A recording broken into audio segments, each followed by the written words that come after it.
Bolsa Família acaba de completar 20 anos. Será que nosso programa de renda mínima deixou de ser polêmico? Esse é um dos temas que eu vou discutir mais uma vez nesse Agenda Econômica de número 25 da semana de 11 de setembro. Eu, Zeca Ruas, mais uma vez com meu amigo Saulo Abuchedi, vamos trazer esse tema, que é um tema que apareceu na pauta da semana, né, Saulo? Salve, salve a todos e todas, salve, salve, Zeca. Pois é, o Bolsa Família completa 20 anos, com uma paralisação ali por conta do programa Auxílio Brasil. E eu acho importante a gente discutir um pouco, né, não, de maneira não exaustiva aqui para quem está nos ouvindo, assistindo, quais são os impactos positivos, quais são os mitos que foram criados ao longo, né, desses 20 anos, para tentar desmoralizar um programa de transferência de renda, que é o programa Bolsa Família, e quais são os desafios, na verdade, né? Quais são as possibilidades de avanço, as possíveis problematizações aqui desse programa, que claramente, já anuncio aqui, como a gente vai discutir, não é suficiente, né? Não é um programa que vai solucionar todos os nossos problemas sociais, todos os problemas do Brasil. Sem dúvida. E nessa semana, na verdade, ele voltou à tona, né, com um dado muito interessante. Quem segue as redes mais progressistas no Instagram certamente foi bombardeado com um gráfico, né, que mostrava a quantidade, os filhos, na verdade, do Bolsa Família, né? Foi essa notícia, né? Os filhos do Bolsa Família que deixaram de fazer parte do programa, né? Então, portanto, mostrando o sucesso de um programa que conseguiu transitar uma parcela da população que vivia na pobreza, na miséria, né, em direção a outras condições de vida. E a gente já tratou aqui, de certa forma, o Bolsa Família em outros aspectos, especialmente a questão macro, né? A gente discutiu aqui desde o começo do ano como o aumento do Bolsa Família, né, ou a confirmação dessa política do seiscentão, né, que a gente já falou, acrescidos de um valor para as famílias com crianças até 7 anos, como isso gerava ali um potencial de renda adicional e como a gente já viu, inclusive nos últimos programas, né, de certa forma o consumo das famílias foi um dos elementos importantes no primeiro semestre desse ano, né? Mas enfim, além dessas questões aqui, acho que por onde a gente poderia começar o debate hoje, Saulão? Eu acho que a gente pode começar analisando os principais impactos do Bolsa Família, né? Quando a gente fala num programa de transferência de renda como o Bolsa Família, quais são os principais impactos que a gente deve analisar? O primeiro tipo de impacto aqui, aí eu falo como economista, vou puxar a sardinha para o meu lado. Não tem como a gente fugir desse negócio. Não tem como, é um impacto macroeconômico, né, da geração de emprego e renda, justamente porque o Bolsa Família contribui ali para o consumo das famílias. É sempre bom lembrar que o Bolsa Família se destina a pessoas que têm uma propensão, eu falo para os meus alunos aqui agora, né, tem uma propensão a consumir, consomem... Todo mundo que assiste esse negócio é seu aluno, mesmo que não seja na sala de aula, que você é o professor Saulo. Exatamente. Mas todos aqui têm uma propensão a consumir igual a 1, como a gente chama. Ou seja, se você dá R$600 para uma família que tem todas as necessidades ali, né, precisa de dinheiro para comida, para moradia, essa família vai gastar os R$600 e os R$600 será insuficiente. A gente está falando de menos da metade do salário mínimo. Então, o que isso significa do ponto de vista macroeconômico? Significa um efeito sobre o consumo muito grande, né? Efeitos indiretos, não só diretos, né? Não se trata só do mercadinho ali que está sendo beneficiado com o consumo da família beneficiada, né? São os efeitos indiretos também, né? Aquele mercadinho vai contratar mais gente, essas pessoas contratadas vão, por sua vez, consumir mais. Isso vai gerar o que a gente chama na economia de efeito multiplicador. Então, o Bolsa Família, ele tem um efeito multiplicador muito grande justamente porque ele atende uma população, né, carente de todos os tipos de bens e serviços, e que, portanto, tem um potencial de consumo muito grande, né? Esse é um primeiro ponto. E tem uma coisa que é legal desse ponto nessa aula, que são os efeitos, às vezes, localizados também, né? Sim. Porque não é só o efeito multiplicador em âmbito nacional. Sim. É como ele acontece em situações regionais, em bairros mais pobres, em cidades, em grandes centros urbanos, ou em áreas de menores centros urbanos, ou regiões rurais mesmo, em que você não tem outra possibilidade de renda ou que elas são muito escassas. Então você gera um efeito muito localizado de ativar uma economia naquela localidade, que obviamente ajuda Sim. em uma série de temas, né, que a gente vai trazer Sim. aqui em outros momentos. Aí o Bolsa Família, principalmente em cidades com índice de desenvolvimento baixo, né, e que, portanto, essa cidade tem muitos beneficiários, né, o Bolsa Família é fundamental para a dinâmica econômica daquela região, daquele município. Então, a gente percebe que tem cidades ali cujo Bolsa Família é o fator, o efeito dinâmico na cidade. Quando cai lá o dinheiro do Bolsa Família, você tem toda uma movimentação do comércio justamente por isso, né? Além desse efeito macroeconômico, a gente também tem os efeitos sociais, né? Os impactos sociais. O primeiro é sobre a pobreza. E aqui é importante que a gente está falando de uma dimensão da pobreza, né? Antes que todos pensem que... Porque muita gente pensa na pobreza só olhando para a renda, né? Então, se a família ganha acima ali de um certo valor, ela está fora da faixa de pobreza, de acordo com o Banco Mundial. Só que esse critério é um critério de renda. Mas seguindo esse critério, que é um critério, a gente vai criticar isso um pouco lá na frente. Economicista. Economicista pra caramba, né? De acordo com esse critério, o Bolsa Família também tirou pessoas da extrema pobreza, né? Mais de 4 bilhões de pessoas, 4 milhões de pessoas. Esse é o efeito, é bom a gente falar aqui, né, do pós-almoço. Pois é. Hoje não vai dar para fugir do nosso sono pós-almoço. Mas tirou, né? Tem o efeito de tirar 4 milhões da pobreza. Até o desafio, né?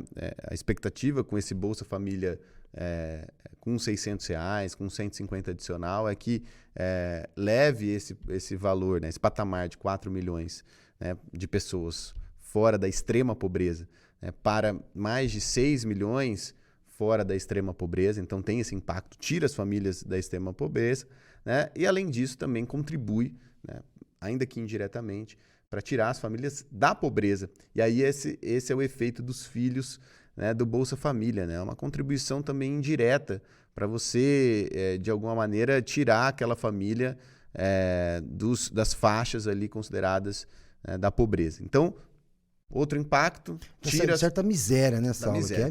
Tira as famílias da extrema pobreza e da pobreza, né?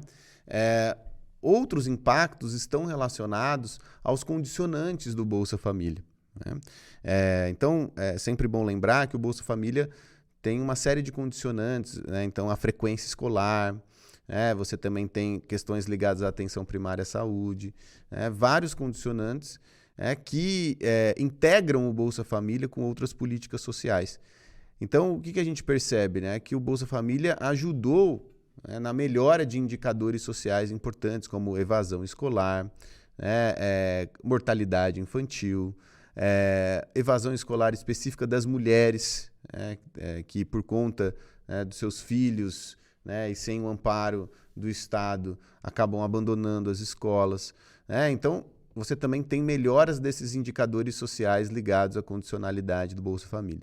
Tudo isso, gente, comprovadamente, tá nos dados, empírico, né? É empírico. Não é uma questão de opinião, portanto. Eu estava olhando os estudos antes de vir para cá, a gente baixou vários estudos. Sim.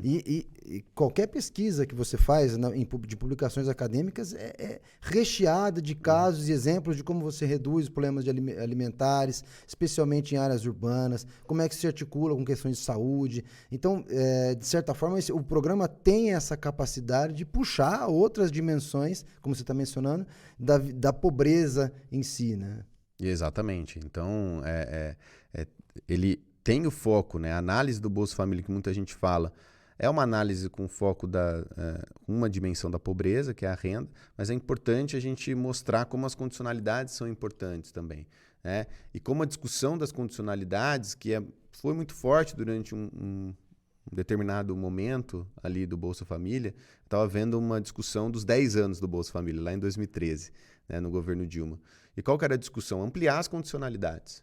Como que a gente amplia as condicionalidades para linkar mais o Bolsa Família com a atenção primária à saúde, que é um outro fator muito importante, né? Porque se você investe mais, por exemplo, em atenção primária à saúde, né, isso pode ser um fator de eficiência do gasto com saúde, justamente porque no longo prazo você tende a gastar menos, né, com gastos... setor público. Exato, com o setor público, porque com a atenção primária você previne, né, certas doenças que vão gerar uma demanda e mais gasto público lá na frente.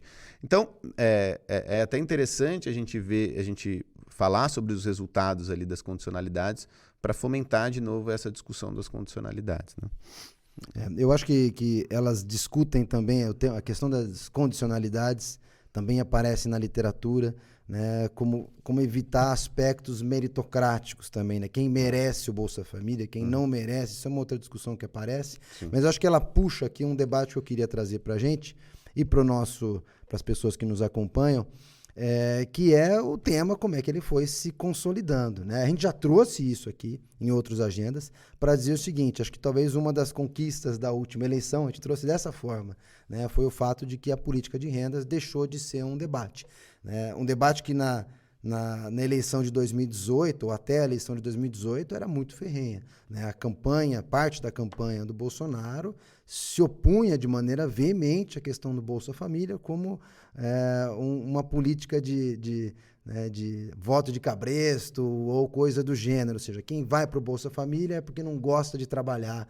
Esse tipo de mitos, de certa forma, uma parte deles acabou sendo desmanchado no pós-pandemia. Uma parte deles, né, como a gente estava conversando antes aqui do ar, né, foi desmanchado. Por quê? Porque a pandemia trouxe esse debate no mundo inteiro.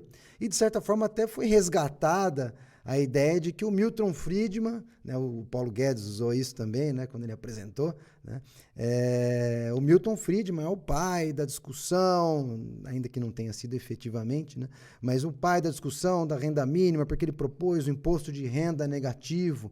E, de certa forma, a questão de você colocar dinheiro na mão da população, ela tem um aspecto liberal. Eu vi uma parte de uma discussão de parte da esquerda que passou a ser contra a renda básica universal ou contra a renda mínima, porque jogam contra a ideia da revolução. De fato, é um debate que foi colocado, né? Mas o que se percebe ao longo do tempo é que dentro do debate nacional, a ideia de você fazer uma política se tornou um pouco mais consensual, né? E ela ficou clara na eleição final, onde todo mundo tinha sua proposta de R$600 para colocar, para trazer, etc. Mas isso escondeu também uma certa destruição que foi feita no governo Bolsonaro com o auxílio emergencial, com o Auxílio Brasil, né, da relação com o CadÚnico. Eu sei que você entende dessa parte também, eu queria que você trouxesse esse ponto para a gente. Bom, é interessante a gente discutir aqui, da maneira mais didática possível, toda essa trajetória dos mitos, né?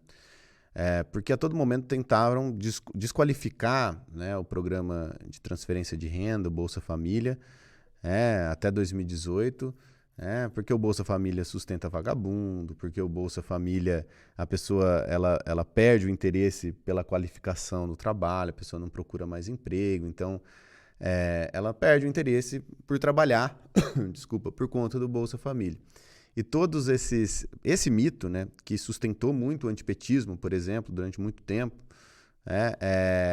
que de alguma maneira o PT,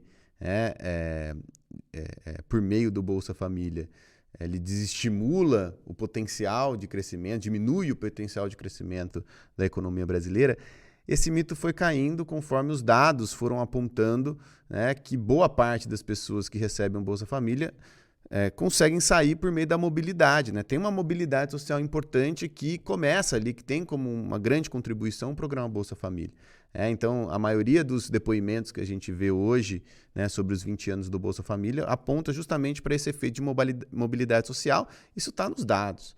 Então, diante dessa dificuldade, e até do ponto de vista político, né, porque é uma política abraçada pela população, e é muito difícil, como foi para o Bolsonaro naquele momento, em 2018, é interessante a gente falar do ponto de vista político, já era difícil naquele momento ele se colocar contra o Bolsa Família, né? E hoje, principalmente no pós-pandemia, é algo impossível. Então esse mito, né, ele foi sendo derrubado e o fim desse mito se consolidou na pandemia, quando não só o Brasil, mas todos os outros países começaram a adotar programas de transferência de renda ou generalizados ou mais focalizados. Depois ali da pandemia, ao longo do governo Bolsonaro, mas principalmente na pandemia, o discurso sai, né, para a rejeição do Bolsa Família e vai, né, para a questão do Milton Friedman. Ou seja, bom, não, a gente concorda com o Bolsa Família porque, na verdade, é um programa de renda mínima. Quem defende isso é o Milton Friedman, certo? E qual que é o ponto aqui, né? Bom, já que não dá para me colocar contra, eu quero transformar esse programa em algo, né, no qual eu acredito, no qual... que programa seria esse? Né? Um programa simplesmente de transferência de renda sem condicionalidade. Então, a partir ali do Paulo Guedes, do governo Bolsonaro, né, as discussões giraram em torno do voucher, né? Transformar o Bolsa Família num programa de voucher, né? Como era a ideia, né? Pelo menos tentaram fazer isso, não conseguiram, tentaram, mas não conseguiram, do Auxílio Brasil. Né? Então, a ideia do Auxílio Brasil era uma ideia de transformar num voucher. Ó, eu te dou R$400, se vira. Certo? Por mais que há uma dificuldade, né? O governo Bolsonaro não conseguiu, né, tirar totalmente as condicionalidades, né? Mas queria. Né? Alguém pode falar aqui, não, mas ele não fez isso, né? Lá onde eu moro tinha frequência escolar, tinha o cara lá monitorando. Não, tudo bem, mas era vontade. E por quê? Era uma outra forma, já que a gente não consegue, né, colocar aqui o fim do programa, a gente muda ele de acordo com uma lógica, que é uma lógica de mercado.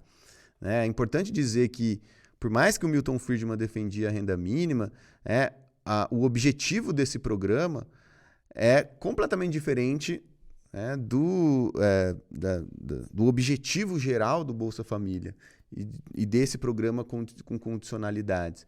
Porque a ideia da renda mínima, ou a ideia de uma renda mínima sem condicionalidades, qual que é o ponto aqui? Bom, eu vou te dar, né, vou corrigir uma falha de mercado, né, vou te dar um certo valor, né, e aí você se vira de acordo com os preços de mercado. Os preços de mercado que vão mostrar, né, como que você pode compor a sua cesta de consumo. O ultraliberal ele sempre tem um preceito fundamental, que é a ideia de que nenhuma atuação do Estado pode substituir o desejo do indivíduo, a utilidade manifesta no indivíduo no seu potencial de consumo. Exato. O que, obviamente, desconhece toda a sociedade contemporânea, a questão da propaganda, a questão de como os padrões de consumo e desejos, na verdade, são manipulados, obviamente, pela indústria. Mas, enfim, esse não é o nosso objetivo aqui, mas o que, de fato, você tem é de como é que você articula uma política de transferência de renda com a tentativa de organização, né, de uma... aí sim, de uma transformação social. Exato. Né? Como é que você faz para que essa transição possa acontecer? Né? Até tem um debate, até a gente estava conversando antes aqui sobre a questão dos trabalhadores que não conseguem trabalhar. Né? Tinha uma discussão que foi feita, inclusive... Trabalho intermitente. Né? Do trabalho intermitente esse ano. Os trabalhadores que vão trabalhar em colheitas e que não aceitavam o emprego porque eles iam perder o Bolsa Família, mas era um trabalho de 3, 4 meses, e aí, enfim, ele ficaria numa situação vulnerável completamente. Então, mas isso são coisas que você pode evoluir. E eu acho que esse é o grande erro que o Bolsonaro cometeu, né? Porque isso é uma leitura, eu posso estar equivocado, e você aí assiste em casa pode ter sua opinião, é óbvio, mas a minha leitura é que óbvio que nos primeiros anos do programa, o PT se beneficiou de maneira bastante intensa nas suas campanhas políticas de ter sido o pai, vamos dizer assim, da implementação, o Lula ter sido o pai do programa. Mas conforme esse programa foi evoluindo ao longo do tempo, isso vai se tornando uma política de Estado. E por mais que o PT pudesse tentar se beneficiar do Bolsa Família, o Bolsonaro teve na mão dele a chance de falar, olha, eu vou aumentar o Bolsa Família para 600 e vou fazer uma coisa que não foi feito. Mas não, ele tentou implementar a sua marca, a ideia de um Auxílio Brasil, e deu vazão para uma transformação estrutural que, na prática, foi reorganizando o programa e fazendo com que ele perdesse vários dos mecanismos que ele já tinha de execução. Né? Parte dos trabalhos que a gente estava lendo aqui, dos estudos, mostram isso, que, no fundo, essa longevidade do programa trouxe a capacidade de se aprimorar por dentro, e não de que você precisa de uma grande revolução ou de uma grande transformação para que ele vire alguma coisa. O que você tem, de fato, foi uma destruição, e que, de fato, agora precisa ser reconstruída. Né? Exatamente. Acho que a estratégia política do governo Bolsonaro foi desastrosa nesse sentido, justamente porque se ele utilizasse dessa popularidade do programa Bolsa Família, né, utilizasse desse capital político, como muita gente chama, né, e transformasse o programa, né, aumentasse, por exemplo, o benefício, né, mostrasse que aumentou o benefício médio por família, enfim. Se ele apontasse isso, ele teria muito mais sucesso na sua estratégia do que o Auxílio Brasil, que foi um programa confuso, ele anuncia o fim do Bolsa Família, mas as pessoas ficam um tempo sem saber o que queria acontecer, aí depois ele lança o Auxílio Brasil, mas com outras visões, outros objetivos, então ficou uma coisa, um buraco, né, que foi preenchido às pressas. Né? Às pressas. O ajuste era temporário. Né? O extra era temporário. Foi para 400, com 200 temporário até o final do ano. Exato. Então, ou seja, sinalizações completamente confusas e parece que a maior preocupação do governo era mudar o nome de um programa consolidado que virou uma política de Estado. Então, esse foi um erro considerável do governo aqui, né? Foi um erro sem dúvida. Eu não tenho dúvida disso. Né? Quando a gente olha aqui, eu não queria me estender muito nessa ideia da crítica aqui, porque também o objetivo não é destruir o Auxílio Brasil, que teve seus méritos, inclusive em termos de valor para o debate público. Mas o que fica claro dentro do governo Bolsonaro é que você tem uma dificuldade de lidar com o assunto. Ele fica sem reajuste em um determinado momento, aí vem a pandemia, a ideia era introduzir um auxílio que era muito menor, o Congresso empurra o valor para cima, aí o governo percebe os benefícios econômicos daquilo, mas não consegue... Na verdade, o auxílio emergencial é que determinou, porque o governo não queria o auxílio emergencial, que foi uma coisa do Congresso, do orçamento de guerra, R$600. E aí o governo percebe o sucesso do auxílio emergencial e pega carona, aí comete um outro erro, né? Ele foi diminuindo, foi tirando, o valor foi diminuindo. Quando ele percebeu o efeito macro daquilo, ele teve que voltar na eleição já com vistas à eleição. Ou seja, não tem nenhuma política de Estado aqui. Na verdade, é uma política que está correndo atrás dos resultados de maneira emergencial. E assim, uma coisa que eu acho que é... Porque o programa estava pronto, né? O auxílio emergencial, de certa forma, subiu, né, o sarrafo ali do benefício médio, você precisa de mais recursos, mas é um programa de transferência de renda, né? Você tem toda a institucionalidade do Bolsa Família ali naquele momento. Era só você aproveitar a institucionalidade do Bolsa Família, você teria que aumentar o benefício médio, né? Mas o programa é muito eficiente em relação a custos administrativos, enfim, e com impactos que a gente já conversou aqui que são muito grandes em comparação a outros tipos de políticas, né? Políticas econômicas, políticas públicas de maneira geral. Então foi um erro determinante do ponto de vista econômico, né? Um erro importante ali na eleição. Né? Enfim, mas o programa tem seus méritos, suas inquestionáveis vitórias, mas também tem desafios, né, Saulo? Tem. Por onde a gente podia começar a questão de pensar isso para o futuro aqui? Eu acho que agora é importante olhar para o sucesso do programa, é importante mostrar isso justamente para defender essa volta, e essa volta turbinada, vamos dizer assim, do programa, com R$600, com 150 adicionais, com um dobro de benefício, né, se não me engano, para mulheres que são mães solteiras. Então, assim, com uma série de possibilidades de aumento de benefícios, a volta das condicionalidades. Então, é importante resgatar, né, os pontos positivos do Bolsa Família, melhorar o benefício médio, que era uma das principais críticas. O que falta também melhorar, uma coisa importante, é o número de beneficiados, porque durante muito tempo, uma coisa que a gente estava conversando, durante muito tempo, o governo ficou muito preocupado também por conta da pressão da mídia, né, em excluir aquelas pessoas que ganhavam o Bolsa Família, mas não eram elegíveis, né, para receber o Bolsa Família. Durante muito tempo, as críticas do programa sempre se baseavam em pensar casos isolados de fraudes no programa. E tentar mostrar que o programa era ineficiente, o que é mentira, porque os casos isolados, né, como o próprio nome diz, são minorias ali em relação ao número de beneficiários. E aí, diante dessa pressão, uma pressão da opinião pública e política também, o governo focou, né, em aqueles que deveriam ser excluídos do programa, mas deixou de lado, né, uma política de inclusão, de certa forma. Quando você vai ver o número de beneficiários, a partir de um certo momento ali, principalmente pós-2015, o número de beneficiários ele estaciona. E o que está acontecendo na economia brasileira pós-2015? Uma crise prolongada. A gente não saiu ainda da crise, a gente está num nível de PIB abaixo de 2014. Ou seja, temos uma crise prolongada com consequências, impactos sociais importantes. Então, era importante o programa atender essa maior necessidade, né, de programas sociais por conta dos impactos dessa crise longa econômica. Então, esse é um ponto importante. E, de novo, aqui não estamos sendo nada espetacular. O próprio Friedman, na verdade, tinha uma coisa anticíclica no negócio dele. Exatamente. Então, assim, um avanço que daria para fazer rápido é isso. Deixar, porque, de novo, o governo, nos primeiros meses, se vocês forem à imprensa, o negócio o governo tem que fazer um filtro, pente fino do Bolsa Família. Mas essa discussão ela tem que mudar. Né? A gente tem que discutir a inclusão. Né? E outra coisa, né? O Bolsa Família ele tem que deixar de ser, vai ser uma coisa forte que eu vou falar aqui, ele tem que deixar de ser o protagonista, só o Bolsa Família, para ser parte de uma política social multidimensional.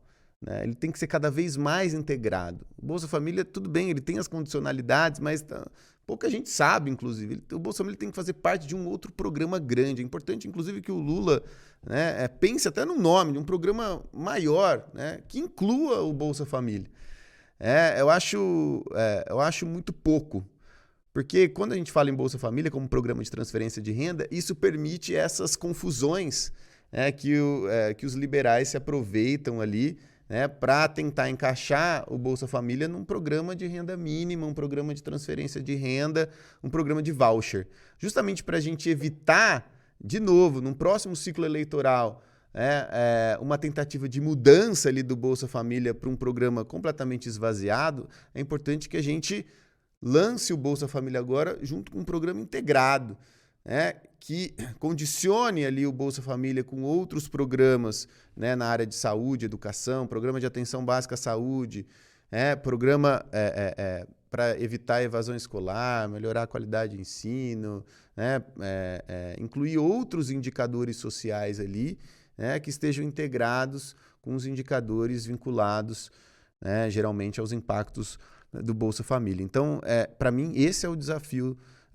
do Bolsa Família nesse momento da política social. Que a gente saia um pouco de uma visão muito focada, eu sei que tem os outros indicadores sociais, mas muito focada numa pobreza unidimensional, que é ligada à renda, a gente passe a ter um programa e uma política social focada, né, na análise da pobreza multidimensional. Eu vi um dos trabalhos que eu estava assistindo, que fazia uma sugestão, que estava lendo, e que fazia uma sugestão na linha do que você está mencionando. De certa forma, o Bolsa Família, com as condicionalidades, cria demanda.